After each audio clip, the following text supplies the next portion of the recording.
Hey everyone, it's me, Desiree Marie. Welcome back to my channel. Today I want to talk about the uncommon ways that you could be getting buildup and not even know it.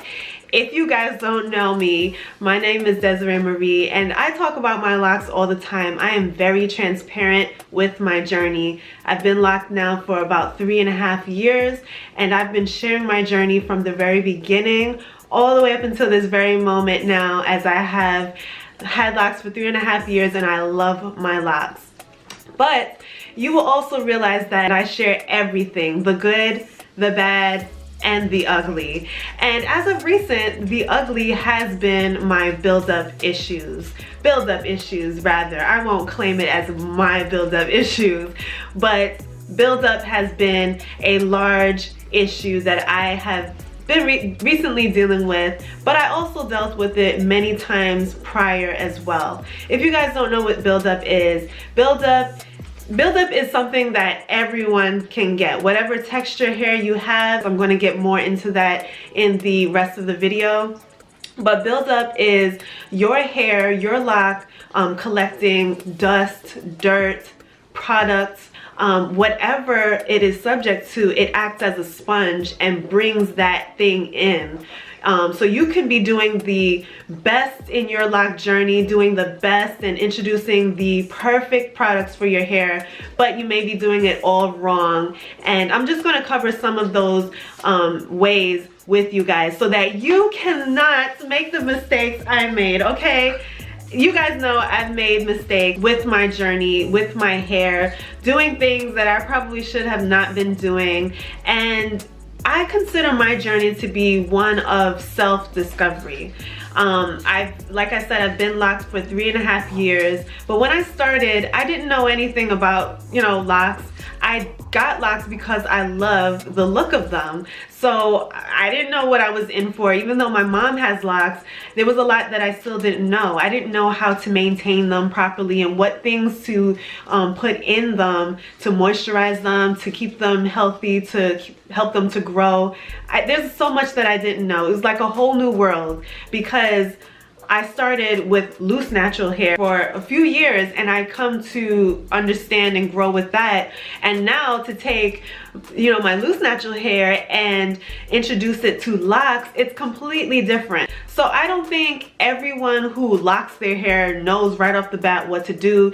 Even if you've seen all the YouTube videos on what to do to maintain healthy hair, you've read all the blogs, your journey is one where you have to walk it out yourself for yourself. So you have to discover your hair for yourself, and it's not based on learning from other people, but you learn for yourself pretty much. And so I want to help you to learn based on my problems and experiences, and I'm in no way telling anyone what to do with their locks because your locks are different from mine. So I'm just sharing my experiences and my mess ups in hopes that if you are anything like me, if you have the same type of hair like me, you will avoid these mistakes as well and grow beautiful, healthy, clean, growing hair.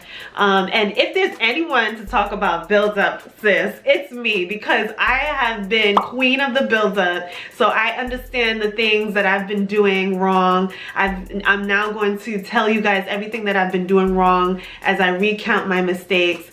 So take my failures as your wins and go on and don't do the same thing I did. Okay, so let's get on to the list.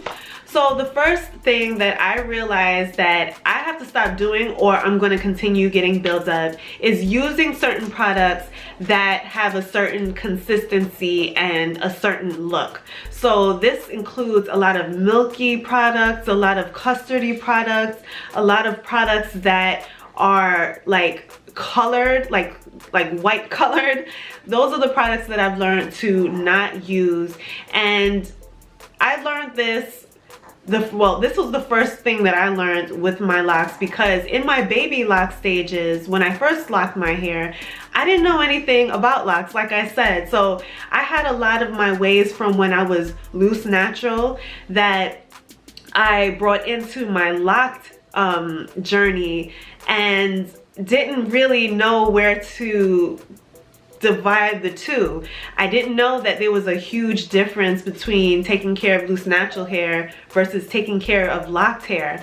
So I brought a lot of those habits into my lock journey, unknowingly subjecting myself to build up early in my lock journey. So while I knew the one thing that everyone talks about not doing with their locks is putting conditioner, I made sure not to put conditioner in my baby locks, okay? But I did still use a lot of the products that I should not have. One of them being this one coconut oil that I purchased from a local Pakistani shop. And I remember when I went there with my mom, I was so excited to be getting a coconut oil from a Pakistani shop. Like, there's just something so different and fun about that. And I just felt like I was getting a new experience because if this works for their hair, surely it will work for my hair. The first thing I realized was that that bottle, whenever it was subject to cooler temperatures, it would solidify, like the content inside would solidify because it's coconut oil. So that's what it does. When it's cold, it solidifies and it gets white. When it's hot and warm, it melts and it's in liquid form. So as I started using that, I thought I was doing the right thing until I had an epiphany.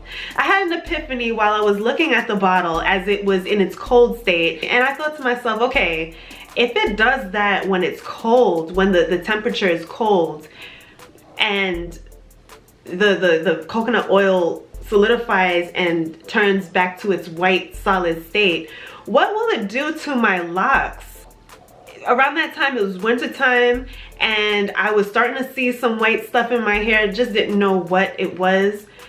I had an epiphany. It could be the coconut oil that I should not be using in my hair in the first place, because of the fact that me putting the coconut oil in, you know, while it's wet and it's oily could be one thing, but when I go outside and it's freezing outside, that same oil is turning into solid white coconut oil on my locks.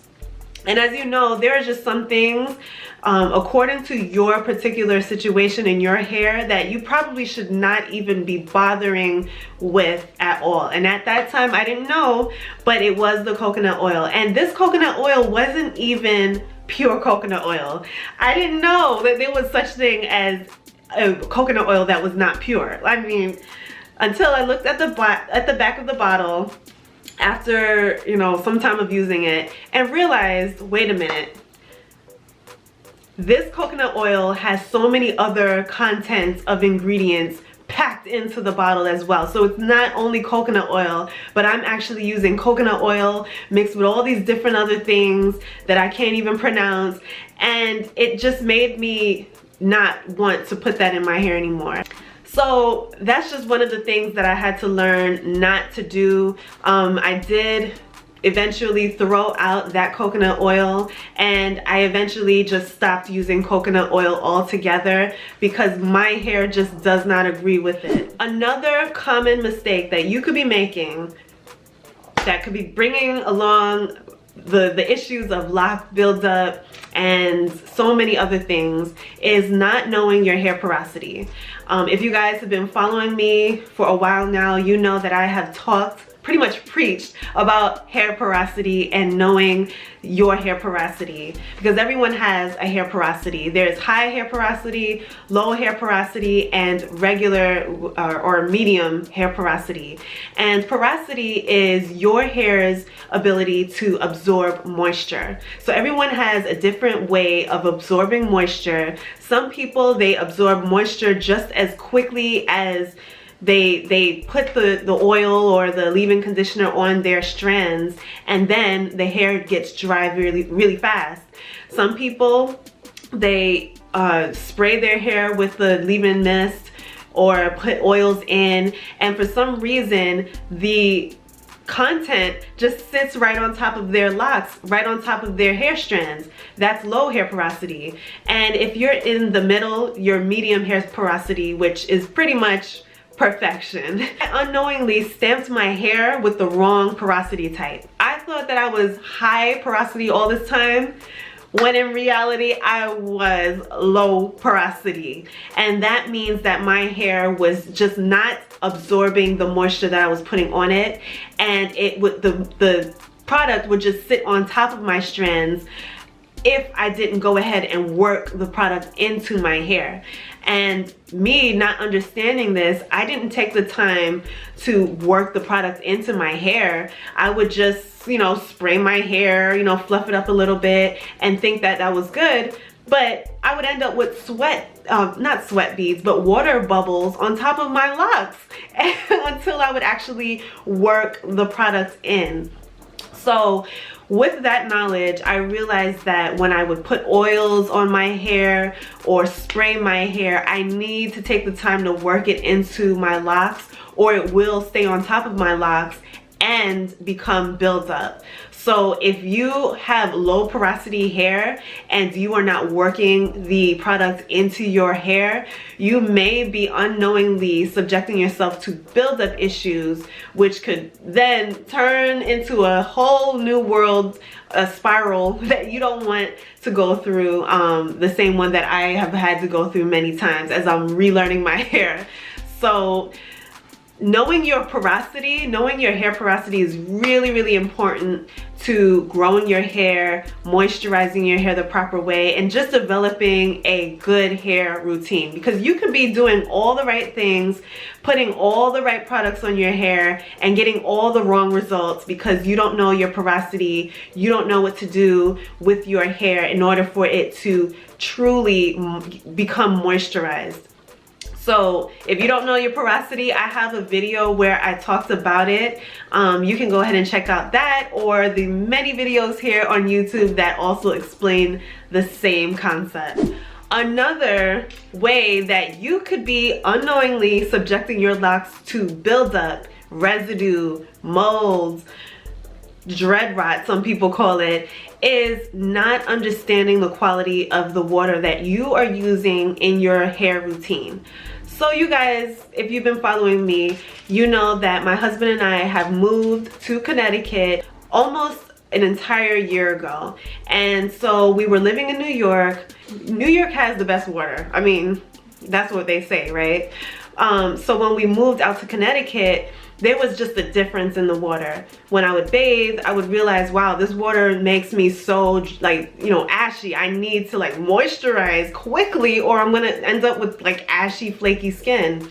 And I was washing my hair all along, didn't realize that that too was doing damage to my hair than good. I didn't realize that according to where you live in the US or in the world, you may have soft water and you may have hard water. Out here, we have hard water. And hard water, according to wikipedia.com, is defined as water that has high mineral content in contrast with soft water. Hard water is formed when water percolates through deposits of limestone, chalk, or gypsum, which are largely made up of calcium and magnesium carbonates, bicarbonates, and sulfates. So my husband even showed me this when he filled up a glass of water through the tap water that we have in the kitchen. He filled it up and showed it to me. I could not believe it because I don't really use the tap water anyway. The water was so white in the glass that it looked disgusting. And this is what hard water is. It has so many different elements in it that it just causes your body to react differently to it, and even your hair. So being that locks are, you know, an intricate web and it forms so just, you know, mysteriously, it intermingles your locks, your hair intermingles, and that's how your locks become. It is so easy for whatever place that you are in, whatever condition that you find yourself in. So locks attract everything in the environment. This can be dust, dirt, you name it. Even the sweater that you're wearing can attract the lint into your locks. So locks attract everything. They're like magnets to whatever is in the area, including your water. So I realized that me using this water that is so filled with mineral content and calcium and all these different things, and the water being so white, I am unknowingly leaving traces of that in my hair when I wash my hair, when I rinse my hair, and so forth. So this could be a contributing factor. I'm not saying this is one of the reasons why, but it could be a contributing factor to why some people get built up more than the others.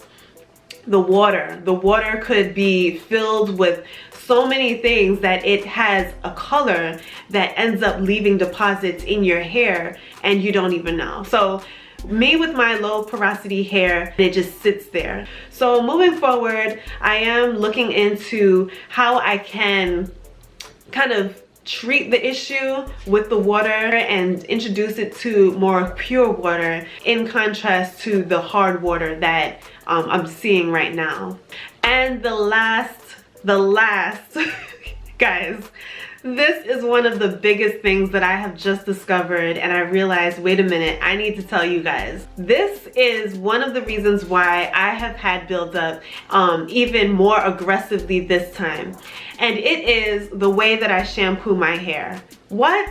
Yes, the way that I shampoo my hair. So, you know, I'm in the shower and I'm washing my hair and it's getting really slutty and I'm excited. And so I squeeze the shampoo into my locks. Okay, everyone does that, right? But when I rinse my hair out, I'm not squeezing that shampoo back out of my locks. I'm just letting the water just touch the outside of my locks and rinse it.